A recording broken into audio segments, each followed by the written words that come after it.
and in a way effectively welcoming you all to our fourth show and tell. And per usual, we kind of go through a set of things that I would like to share with you. So kind of where we are, what was the focus of the sprint, what we've done as well, what we've learned from the evaluations, and as well from a team's perspective, and kind of what's coming next. There will be space, as always, for questions. But as well, if you have a burning question, you can also type on the chat, and we'll pick either along the way or we'll cover it as part of the questions. As well, worthwhile to say that unfortunately we have a couple of people that from the team that won't be able to join today as they're having a rest, and so which is all fair enough. We'll represent them as well as we go along. So where are we? And amazingly, we are 2 weeks away from finishing Alpha Plus. It feels like a long time, but it also comes quite quickly, and we're all quite excited about especially the kind of wrapping up, which will happen shortly.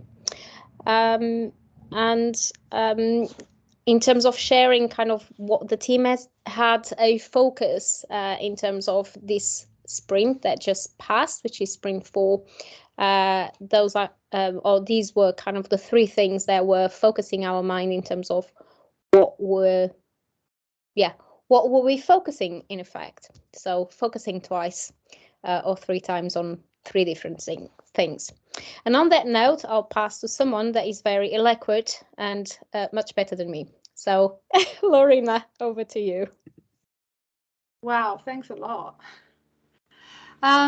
Right. I'm going to talk to you a little bit about what we did in the sprint in testing the end-to-end prototype. I'm not going to talk about the user research part of it, but just to give you an overview, and then James will pick up on some of the research stuff that we did in a little while. So end-to-end, what we mean by that, excuse me, is the full application, the offer and acceptance, and the transitional parts of the service, such as the dashboard, which joins everything together. As a bonus, I suppose, we decided to add in the beginnings of a learning log, which we intended not really to research in depth, but as a provocation, so to speak, a basis for discussion. And I think that's something also that James will tell you a bit more about shortly. We thought rather than walk you through the prototype, which we have done in previous show and tells, we've taken you through the application, we've taken you through the offer, it might be helpful to take a kind of helicopter view of what the end-to-end actually looks like. And so we've set out a set of images, a set of screen grabs of more or less start to finish on the application on this slide. In fact, we've simplified it very slightly. So we've cut some screens that have similar functions. We've got, for instance, 2 or 3 versions of a summary page that you see in slightly different ways as you travel through your journey. Maria, could you show us the next one, please? Oh, this slide is showing you the offer journey. So the previous one was the application journey. The offer journey is a much shorter journey. And you can see that I've included in there from the starting point where people receive an email saying, congratulations, you've been successful, through to signing into their account dashboard, looking at their offer and the letter, uploading evidence of conditions if that's what Wales requires from them, and then finishing off back at that dashboard. So the 2 slides are giving you, as I say, a helicopter view. And with those images and that vision, that view in mind, I'm going to hand over now to James. Thanks, Lorena. So yeah, from that, obviously the design work and building that prototype and the end-to-end journey being all put together, we purposely recruited new users through a recruitment agency, which I think Becca and team mentioned last time as well. We had 8 sessions with new users being all that have never applied with Sport Wales before. So this was an aim quite early on in Alpha Plus to try and get to these kinds of people, because we'd had a lot of returning users. So it's great now that we've had those two ends of the spectrum there. But also we have a really good range of participants. So from people who have done many applications for various funding before, not necessarily Sport Wales, but in their own personal history or the club's history, to people who have never applied before, either as themselves again, or both themselves and the club, have never done any funding applications before at all. We've had low and high digital confidence people. We've had larger clubs, smaller clubs, community centres this time, lots of different sports, although pickleball came up twice, which we found mildly amusing. Extremely outwardly passionate people, all the way to people that are a bit more formal in their approach. Doesn't necessarily mean they're not passionate about it, but just the way that they approached this process. Skim readers to people reading every word, iPads to laptops, you know, so there's been a really, really good range of people that we've worked with in this round. So it's been quite successful from that perspective. Next slide, please, Maria. So ultimately, the highlights and takeaways from this round, there's a lot more depth to this, of course, and a lot more findings and evidence and things like that, is again, if you remember from last time, the usability of the end-to-end design is very good. And I mean that sincerely. I know that seems like a really short sentence, but so for example, one of the main goals of this time was we've tested the application quite a bit and we tested the offer quite a bit, but we'd never tested them together. So for people moving seamlessly from application to offer was great to see. There was no loss in context the whole time. They really understood receiving an email and moving to the offer letter after doing the application, albeit it wasn't 20 days gap between, but it was good to see that process all the way through. And like I said, everybody gets through the steps and pages all the way to the end and understands what they're doing for most of the journey. And when I say most of, I'm talking 90 to 95% of the time. There are a couple of design areas such as contributions and the item lists and little things around there that can cause a bit of confusion for some people, but it's a very small percentage of people. And it's nothing that would stop their process really. And the designers are taking this away and working with this and thinking about recommendations around that moving forward. And then there's also some service design level subject areas that need more research that could benefit the design in the future, but that we'll get to that further on. It was just an outcome from this one. So just moving into a couple of quotes, Maria, that sum up this round really quite well. One user saying that the other form, which I'm assuming was the previous form, if I remember rightly, was difficult to use on an iPad, to use the boxes. This one was a lot easier in that respect. So we've now seen mobile users, iPad users, and computer users all having a good time with this. Next one. So yeah, it was pretty straightforward. I didn't see anything overly complicated about it, but I would always favor a phone call or meeting with someone to say that this is what I want to do. So this leans into some of the other stuff we're going to talk about later about the service design level research about people and how they contact and communicate with Sport Wales. But it was really interesting to see that this person, even though they would prefer a phone call, absolutely found the online journey also fine. It wasn't that the online journey would force them to have a phone call, so to speak. Next one, please. And then this one was just really simple and a perfect summation of it, a very good and easy to use form. And then the next one was quite specific to, which is a nod to the good design that's gone in on the information architecture of what Lorena actually mentioned before about having a home page and a task list and somewhere to come back to and things like that, but also the flow, the design of the flow of the pages. So it was that I didn't have to jump back and forth between different sections. Some funders you have to jump about a bit of admin and then describe your organization and then banking admin, etc., permanently going backwards and forwards, whereas this one really led you to the next piece, you know, so you didn't have to worry about bouncing backwards and forwards, which was really good to hear. And on to the next one, which is about the learning log. So the learning log, you can see just a few of the screens here, and Lorena, do correct me if I'm wrong, but this was more, this was kind of just a redressing of what's already there, isn't it, rather than a full redesign? Yeah, the only thing that we did anything with was probably that introductory page, the larger one, and a little bit, I think, at the end. Yeah, okay. The rest of it's all the same language. Yeah, which was actually purposefully done that way so that we could use it as a springboard to have a conversation about. So if you move to the next one, Maria. So yeah, as we can see, the design, it was purely for stimulus and it wasn't evaluated in the same way as the other parts of the journey. But it worked really, really well to create a baseline by just having a conversation about it. What do you think these questions mean? What does a learning log mean to you? What impact will it have on you? Filling in a learning log, and so on. So a little bit more of a conversation about it rather than actual usability testing or anything like that. There were a range of interpretations and opinions about the learning log that need to be understood better. And then some people as well were expecting such a thing and were comfortable with it. They said they were used to the idea and thought that was totally appropriate to have to say what's happening with the money. They thought that was a good thing. But then some others were genuinely worried about it might be too onerous, was a phrase used, to be worth applying for, which you'll see in one of the quotes following. And some also misinterpreted it completely as more of a diary. So doing your day by day, session by session kind of thing. And then others as just this is a report, not a learning log. So there was just a general confusion about what it's called, why it should be called that, what is it you're asking for, why do I have to fill it in, and what is it that I'm actually going to have to do before and after seeing it, which was interesting. So yeah, if you can move into the quotes now, Maria. So I didn't expect the format of a learning log to be like this. This is a report rather than a learning log. I would have expected a log of each session, what we did, the people, the content of the session, etc. And the next one. This one was before starting the application, not seeing the learning log at the end of it, which is where most people saw it, because there's a little bit of content at the beginning about the learning log. It would be nice to know what the learning log looks like, maybe a link to it. So before they started, if it's a 40-page document, it may genuinely put me off applying. And then the next one.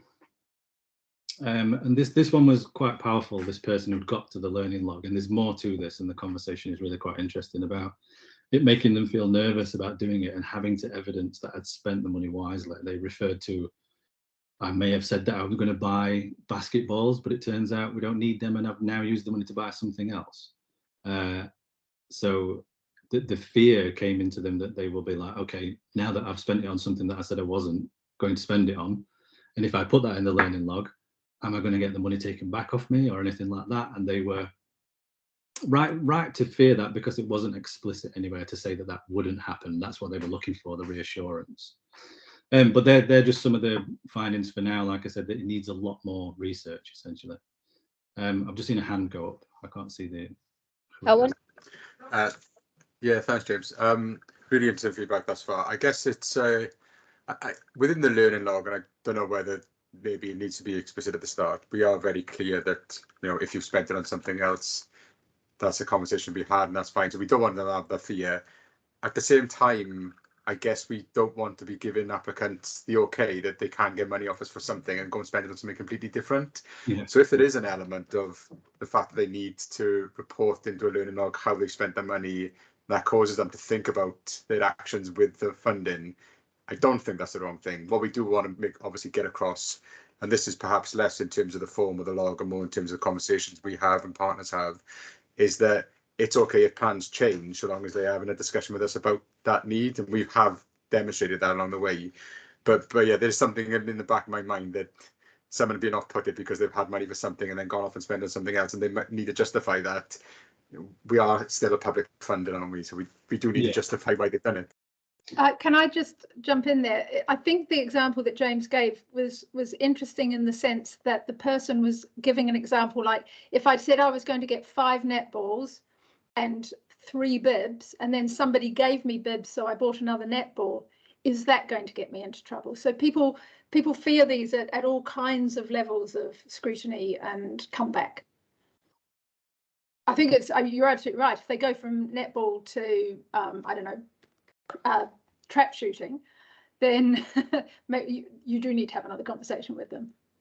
Yeah, and I think it's also again, it was purely a conversation with people looking at this quite lightly. So I want to make, be explicit about that this wasn't a full evaluation, question to question, getting them to fill it in either.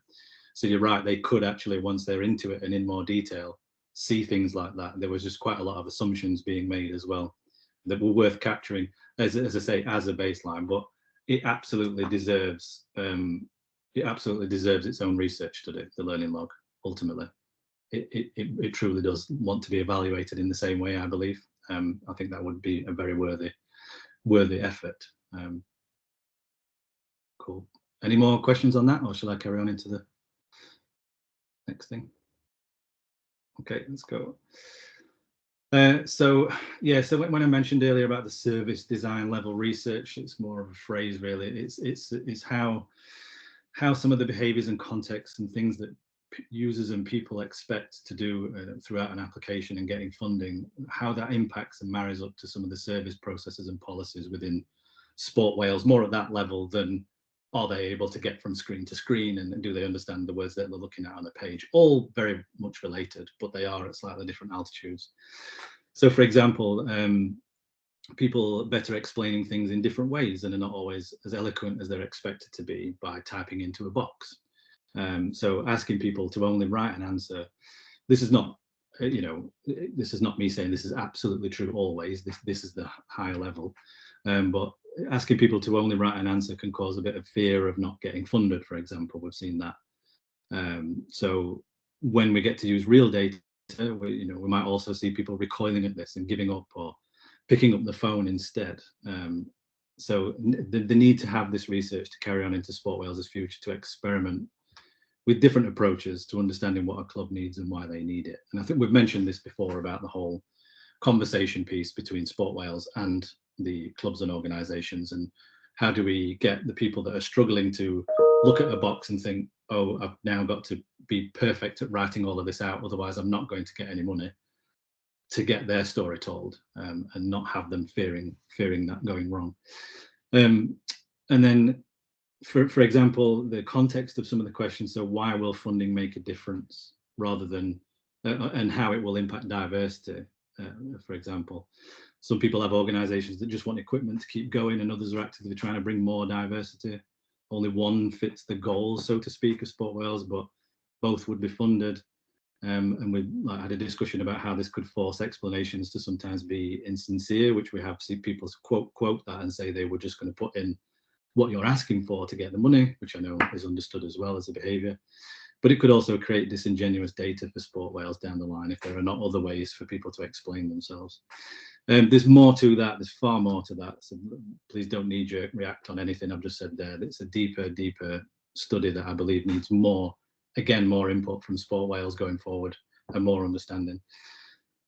Project, again, as a term, it's a Sport Wales term, and changing something like that just in the application isn't necessarily the only impact area. There's going to have ripple effects to changing a term like that. So that's just an example of what I'm talking about when I'm saying service design level findings. These are almost not separate, they're related, but they're bigger and juicier things to look at into the future. But with the help of the transition between the teams and the people right now, I think they, they do deserve more research and understanding, which will dovetail into future service changes at Sport Wales. And then I think I am passing on to Becca from there. Yeah, thanks, James. So in and amongst all of these evaluations that we're doing and starting to look at the analysis, we've also started to have the initial preparations for wrap-up, because we are only 2 weeks out from the end of Alpha Plus. So as part of that, we came together as a team to try and discuss, who and what do the various people need from this, from the end of Alpha, and they want to know the why that we've done things. And we're very conscious of the fact that we're not producing the report for us as the Alpha team, but so we have to think about and learn, what do the people who are going to be reading the document need. Also, we don't just want to show what we did, but we also want to show why we did it, how we made changes, why we made those changes as a result of going through all the different iterations of the process. Like I said, we're conscious that we're not necessarily going to be the ones continue with this work, or at least not all of us, but we are pleased that, with myself, Amy and Owain, that there are people in the team that can carry the knowledge and the skills and the actions forward into the next phase of work, whatever that looks like within Sport Wales. So it's just trying to tie all of that together into the end of Alpha report without really using the word report as well. If you go to the next slide, please, and we'll also go through the team learnings as well. So the first one that we had was that there's always time and space to learn. So obviously we're always trying to learn about what the users want from the prototype and things, but we also as a team have tried to learn how we can better meet those needs throughout this process of doing the evaluations and what have you. So that really came through with the recruitment process, that we wanted to make it even better for them in terms of like the preparation of these sessions, that they would run as smoothly as possible. We're very mindful of the fact that, you know, people were giving up their time. We were asking for 90 minutes of people's time as well, so we wanted them to run as smoothly as possible. So some of the things that we did, we came together as a team and thought about, you know, what maybe didn't work in previous evaluations, how can we make it better? I think the main one that came through was having a quick tech chat with the applicant or the participants beforehand, so that they're familiar with sharing their screens and things like that. That became really valuable as well. And on to the next slide. So leading on to that, all you can do is be prepared. We can be as prepared as we want to be, but there will always be some form of curveball thrown at us. But, you know, we really were just trying to go into these sessions with as much, you know, to be as prepared as possible as we could be for those sessions, even if that was with having potential scenarios to discuss with applicants. Maybe if they haven't had funding from us before, they maybe wouldn't have thought so much on, you know, what is it they're going to apply for. But, you know, we acknowledge that things happen, and all we need to be is as flexible as possible and to deal with them as and when they arrive. And, you know, with those, like I said, those prep sessions, they were invaluable just to make sure that people came to those sessions feeling confident in, and that's for the participant as well as the facilitators, that at least one thing would maybe go right if anything else cropped up. Something else that came through these evaluations is, you know, especially colleagues of mine in Sport Wales, sport is emotive. And we know that the sporting landscape is made up of passionate and driven individuals who love sport. I work with a lot of them, but that drive and passion sometimes can stem from very personal experiences that can be maybe difficult for them to speak about. And we did find that in some of the evaluations, that, you know, it was quite emotional for some people to talk about their projects. And it's just something that we need to be mindful going forward when we're designing all aspects of a service. You know, is that not just a digital one, but face to face, to bear that in mind when, you know, speaking to real people and their feelings on their projects. Lorena, I think I'm handing over to you. Yeah, that's right. Thank you. So we've talked a lot about user research, and we wanted just to really emphasize the idea that user research is a team sport. It looks sometimes as though the facilitator is the person doing all the work. They're the main party in an evaluation, apart from the participant, of course. But it's just as important that you have engaged observers and note takers. If you have a range of people there, perhaps with different experience of the subject area that we're working in, they bring different and useful perspectives. They can capture observations, quotes, insights. It all adds richness and value to the whole session. What we've also found as an added bonus is that the observers and note takers can jump in and help out when needed. And one example was, I think, last week, where we had a participant who wanted to do the whole session on their mobile phone, which I'm not sure we had anticipated at that point. So as not to distract from the session, the facilitator chatted away to them, while the note takers quickly went and Googled how to share screens on phones, were able to pass through the instructions, and that let the participant still drive the evaluation. They were the one who was entering information and clicking and doing all the things that we desperately need to see people do, not just hear them talk about. I think continuing the theme of it being a team sport, it's also been immensely helpful, and it always is, that the team participates in analysis after the evaluation sessions. So the glamour happens, but then you've got to do the hard work as well. And that is most useful when you've got a group of people involved, drawing out those insights, creating connections, deepening understanding. And I know James has said that he's really benefited from Owen and Amy's participation in all of the research. So that's a bit about sort of how it should be done. But I'm going to ask Becca now to give a bit of personal perspective of her involvement in research. Thanks, Dorina. So I'm definitely one of those note takers and not a facilitator. You know, that mantle is very much with Owen, Amy and James, and they do a brilliant job of it. But from a note taker's perspective, it's invaluable to be in those sessions, to actually learn from first-hand experience what it is that they're talking about, the way that they move through the application, As much as we do try and share findings and research after the facts, we have wash-up sessions, you know, if people aren't able to attend all of the research sessions, being there and actually listening to it in real time is something that you won't get just from like listening to a video or watching something afterwards. I have to say that I maybe get a bit distracted when I'm a note taker, because something will spring to mind because of something that they've said, and I'll start jotting down notes thinking, oh God, we need to, what if we do this differently, and how about this? And it does make you start thinking about other stuff. That maybe is just my inability to focus so much, but it's really useful to hear it firsthand there and then, because it's just makes it more real, being in those sessions and actually hearing it from real people as well. I think that's handing over to Maria then for the final learning. Indeed. And so this one is all about how using agile ways of working really helped us get the most value. You can do so much research in so many different ways, that using inspection and adaptation alongside with transparency, which is which are the three kind of pillars behind Agile and Scrum, the Scrum framework that we're using, that it really helped us basically really focus on the most value that we wanted to get out of research. So for instance, while we were doing the partial offer research, because it was so positive in terms of the way that participants were kind of feeding back about it, that the team decided together to focus the last day of research on the application prototype, because there was so much more that we could learn from it. So then again, another very good example about how you can apply Agile to actually focus and take the most out in terms of value of what you do. Today, my finger is quite fast.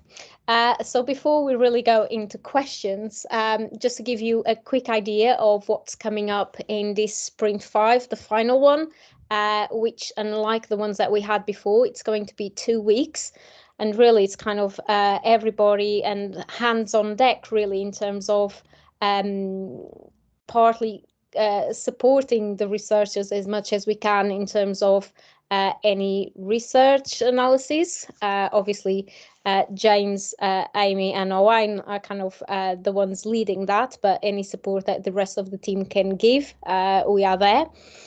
As well, we will, in some way, with hopefully many cakes, celebrate the accomplishments that we actually did during Alpha Plus. And then again, we as a team are going to do some final learnings in our last retro, when the team will come together for a final time, which is both positive and I'll be maybe a bit cheerful, because an end of a project, it leaves, I don't know, it leaves me a bit tearful. Moving on, so we'll concentrate then again on kind of wrapping up all the findings and recommendations, and really, as was mentioned before by the rest of the team, with something that Sport Wales can carry on, which is lovely to see. And we will be preparing as well for the last session that we have with our sponsors, and the last show and tell that is moved or was moved to the Thursday rather than the Wednesday, because we recognise that Sport Wales is having a staff day. So we hope you enjoy and still manage to join us on a Thursday, with cameras off if you will, but do join us. And that's it really. So any questions? Anybody want to share any thoughts?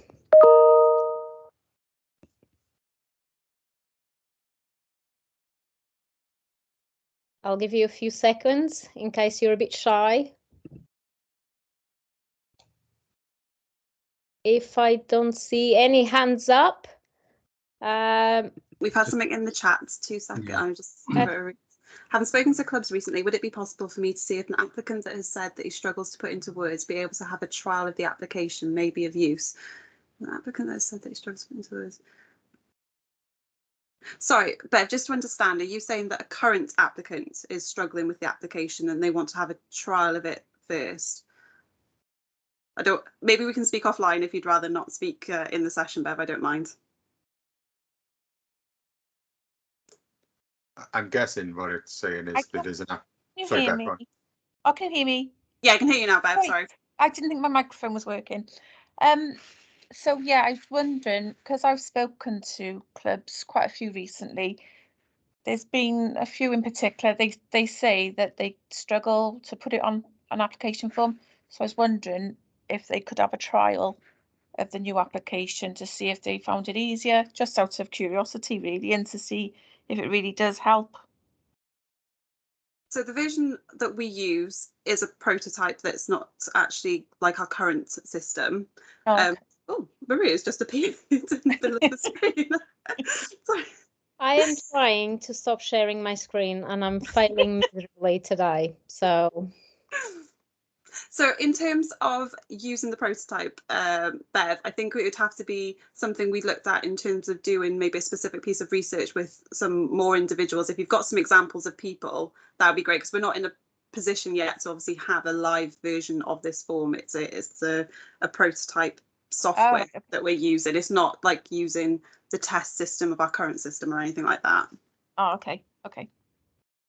But yeah, if we can have a chat afterwards in terms of any names that that like to be involved in evaluations. Okay. Can I ask a quick question, Beverly? Did you say is that person, without going into privacy things or anything like that, you said they were struggling to write down some of the things in the application? Did they then give you a call to explain further before they applied, or was it a call you made like afterwards, if you know what I mean? So yeah, they submit the application, and then it was returned, and then I spoke to them a couple of times. It's been back and forth. They're finding it difficult to put into words, and yeah, and then partners are struggling to make sense of it, and I've spoken to them, so I've tried to give a bit of a background, but I was just wondering yeah, if you could have a trial really. Yeah, that makes sense. Spoiler alert, I think researching with some of the team at Sport Wales about situations like this would be fascinating. So that might be part of the recommendations. Trailer, spoiler over, no more spoilers. Well, thank you, Beverly. Anyway, that's good. Okay.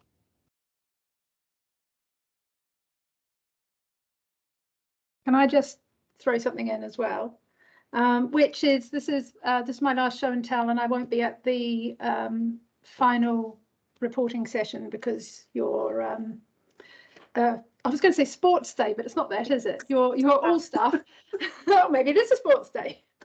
Everyone's playing pickleball because that's shifted our timing around. I won't be able to be here. So I guess I just want to say goodbye and thanks very much for the opportunity to work on a really interesting, fascinating, in fact, project.